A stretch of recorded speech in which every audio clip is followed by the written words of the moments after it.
तो भैया कल की मूवी थिएटर्स में आ चुकी है और जितना सोचा था उससे कहीं ज्यादा नाग अश्विन ने अपने आप को प्रूफ किया है, क्योंकि मूवी ने सिर्फ 6 दिन में 600 करोड़ के अराउंड कलेक्शन पूरा कर लिया है। और सबसे अच्छी बात यह है कि मूवी देखने के बाद हम महाभारत से जुड़े हुए सारे एस्पेक्ट्स और मिस्ट्रीज के बारे में बात कर रहे हैं, जो आज के एरा के लिए बहुत जरूरी है। क्योंकि मूवी में भगवान श्री कृष्ण ने बताया था जब गंगा निर्जल हो जाएगी और चारों तरफ सिर्फ और सिर्फ अंधकार छा जाएगा, तब भगवान कल्कि का जन्म होगा। और वैसे भी महाभारत से जितने भी कैरेक्टर से रेफरेंस लिया जा रहा है उससे बहुत कुछ सीखने को मिलता है, जैसे अश्वत्थामा, कर्ण, अर्जुन। और अश्वत्थामा की बात करें तो इनके बारे में कहा जाता है कि इनके पास इतनी ज्यादा पावर्स थी कि ये अगर चाहते तो पूरा महाभारत खुद समाप्त कर देते,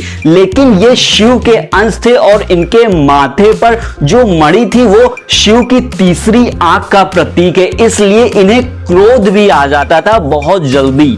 और अगर कर्ण की बात करें तो ये बहुत बड़े दानवीर थे, लेकिन ये कई बार अधर्म को भी सपोर्ट कर देते थे। और इन्हीं के कैरेक्टर से इंस्पायर कैरेक्टर है भैरवा का, यानी कि प्रभास का। और अगर अर्जुन की बात करें तो इनके पास गांडीव असुर था, फिर भी ये कई बार अपने डिसीजंस में दुविधा में फंस जाते थे, इसलिए श्री कृष्ण जी ने इनके क्वेश्चंस का जवाब दिया था और वो जवाब आज भी गीता में वर्णित हैं। और अब मूवी के एंड के बारे में बात करते हैं, क्योंकि मूवी के जो लास्ट के 10 मिनट हैं वो मूवी के फर्स्ट हाफ में जितनी भी कमियां थी उनको सिर्फ और सिर्फ 1 मिनट में रिकवर करने के लिए काफी है। क्योंकि जो मूवी में भैरवा और अश्वत्थामा के बीच फाइट हो रही थी, क्योंकि भैरवा मूवी में बाउंटी हंटर बने हैं और इनका काम था कि सम 80 को पकड़कर सुप्रीम यास्किन के पास ले जा सके ताकि वो कॉम्प्लेक्स में अच्छी से लाइफ बिताएं।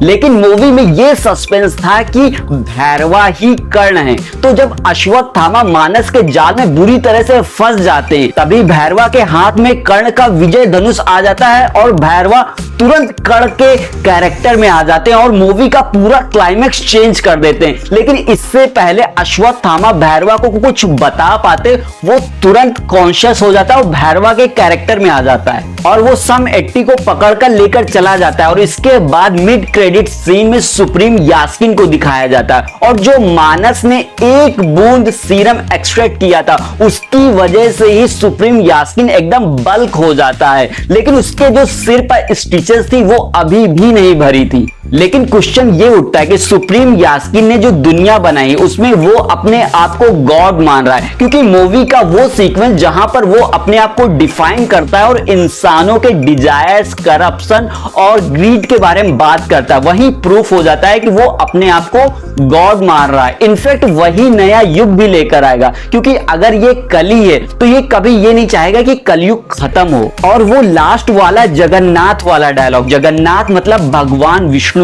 और उसके दिव्य हाथ, वो पूरी तरह से इसी बात की ओर संकेत कर रहे हैं कि सुप्रीम यास्किन ही अपने आप को गॉड मान रहा है। लेकिन भैरवा जब सुमति को सुप्रीम यास्किन के पास लाएगा तो उसके अंदर जो कर्ण की कॉन्शियसनेस है वो बुज्जी जरूर दिखाएगी, क्योंकि जो अश्वत्थामा से फाइट हुई थी उसका रिकॉर्ड पूरी तरह से बुज्जी के पास था। लेकिन ये तो कल की यूनिवर्स में ही पता चलेगा। फिलहाल तब तक के लिए बाय, मिलते हैं नेक्स्ट वीडियो में। और हाँ, जाने से पहले चैनल को लाइक, शेयर, सब्सक्राइब जरूर कर देना भाई, वीडियो बनाने में बहुत मेहनत लगी है।